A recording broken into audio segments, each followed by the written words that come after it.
MC, Lassie balik It's Showtime matapos ang 2 buwan. Matapos ang mahigit 2 buwang pagkawala, muling nagbalik sa It's Showtime sina MC Mua at Lassie Marquez nitong ika-21 ng Agosto. Mainit silang sinalubong ng palakpakan at hiyawan ng mga manonood sa pagbubukas ng programa kasama ang iba pang hosts. Naging usap-usapan ang bigla nilang pagkawala noong Hunyo, na nagdulot ng espekulasyon ng tampuhan umano kay Vice Ganda.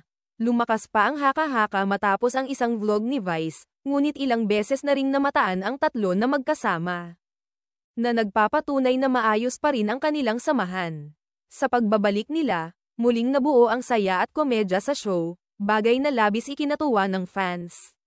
Para kay Vice, mahalaga ang kanilang pagkakaibigan, at ipinakita ng kanilang reunion na anumang tampuhan ay kayang ayusin kung may respeto at pagmamahal.